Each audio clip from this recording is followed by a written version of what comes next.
Trust, title and tokens. Implications of Singapore High Court's decision in retailer for distribution of unclaimed cryptoassets in liquidation. The rise of digital assets and cryptocurrency has transformed financial markets, but it has also raised novel legal and practical challenges, particularly in the context of corporate insolvency. For insolvency professionals, trustees, and investors navigating the murky waters of cryptoasset recovery, recent common law authorities provide an important guide toward legal certainty, particularly for questions of ownership, fiduciary obligation, and the treatment of unclaimed or misappropriated tokens.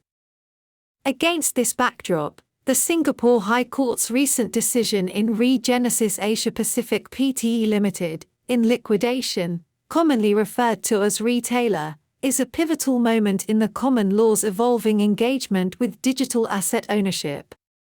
The decision, which underscores the importance of clarity in custodial arrangements and offers useful guidance on when a trust over cryptoassets may be inferred or implied, is relevant across jurisdictions that regularly deal with digital asset structures, such as the British Virgin Islands, the Cayman Islands and Bermuda. These offshore centers often host the holding companies, token issuers, and custodian structures that underpin crypto exchanges or decentralized finance platforms. The Singapore High Court in retailer considered whether unclaimed cryptocurrency held by a liquidated exchange could be distributed to customers on the basis that it was held on trust. The joint liquidators of Econex Capital Pte Limited said the assets were either held on express trust, based on the exchange's user agreements, or that a resulting or quist-close trust could be inferred. The court applied orthodox trust principles, requiring the three certainties of intention, subject matter, and objects.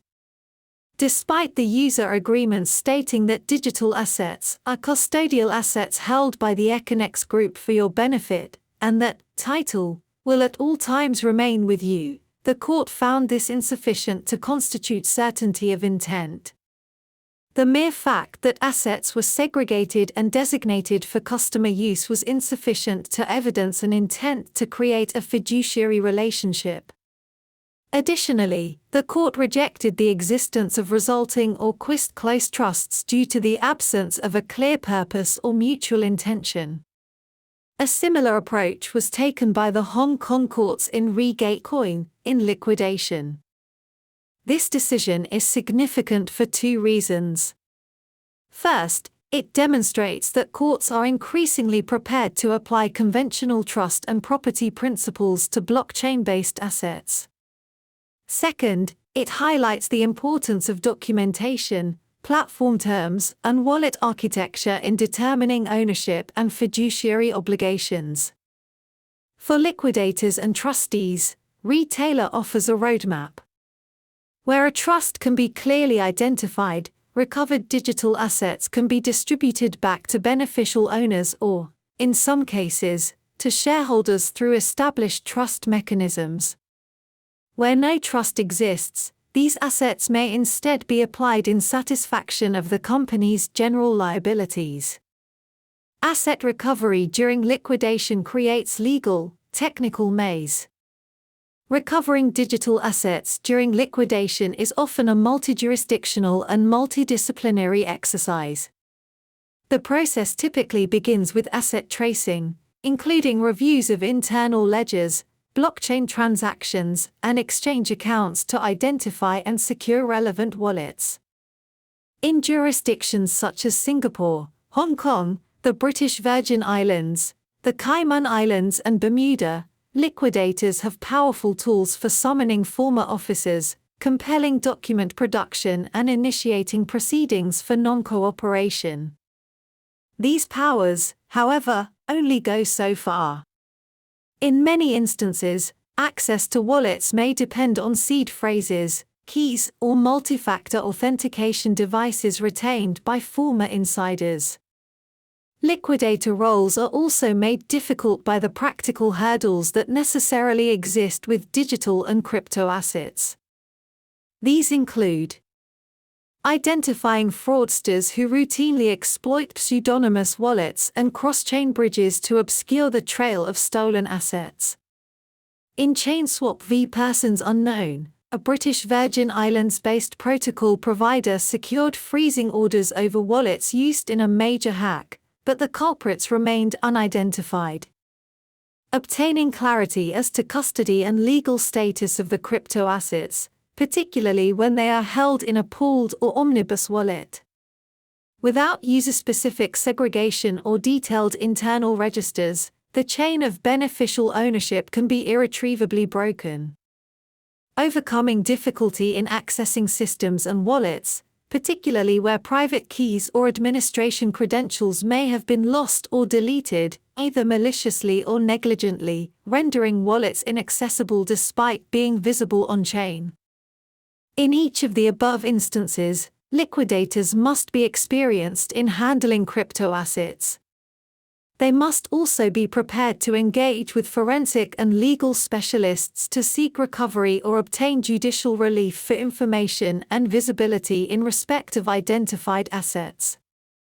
Engagement with former directors, key management and platform operators is often critical and frequently required to obtain access credentials, seed phrases and back-end systems. This process can be time-consuming, especially where there is limited cooperation or where key individuals have departed or are unreachable or are under investigation.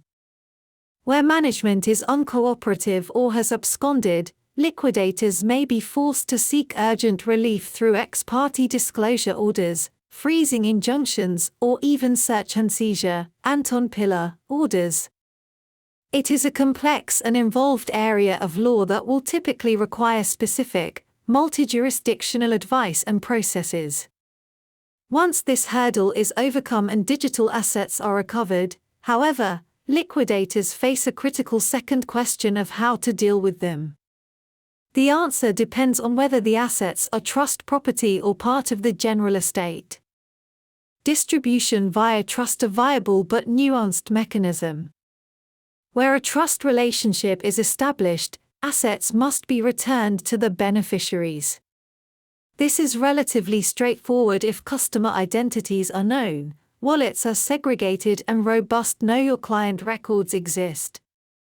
When trust obligations are absent or assets are unclaimed, liquidators may consider alternative distribution routes. In the Cryptopia liquidation in New Zealand, unclaimed cryptoassets were pooled and redistributed to verified claimants through a judicially sanctioned plan. Similar approaches may be adopted elsewhere, particularly where in-specie distributions are impractical. Unclaimed assets may also be distributed to shareholders via resulting trusts, though this raises questions about entitlement, especially if customer claims remain unresolved. Any such distribution must be done transparently and in accordance with applicable insolvency and trust laws. In most cases, it will require some form of judicial sanction. In some situations, liquidators may be empowered to top up estate assets using recovered crypto before settling creditor claims. Defining asset ownership from the outset is critical. If one lesson emerges consistently from the common law cases, including Retailer and Gatecoin, it is that crypto platforms must define the legal nature of custodial arrangements in precise, legal terms.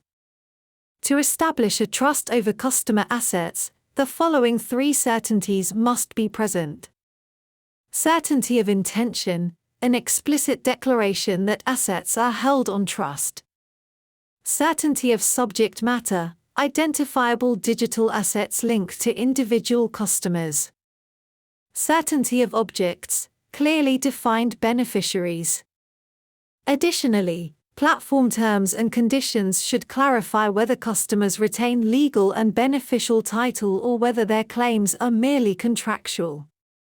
Ideally, terms should also anticipate insolvency scenarios by explaining how assets will be treated, prioritized, or distributed.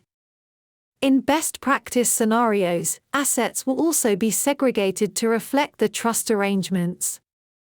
Still, in the absence of that, detailed internal ledgers demonstrating the intention to create a trust and to identify where assets are held for beneficiaries will be sufficient.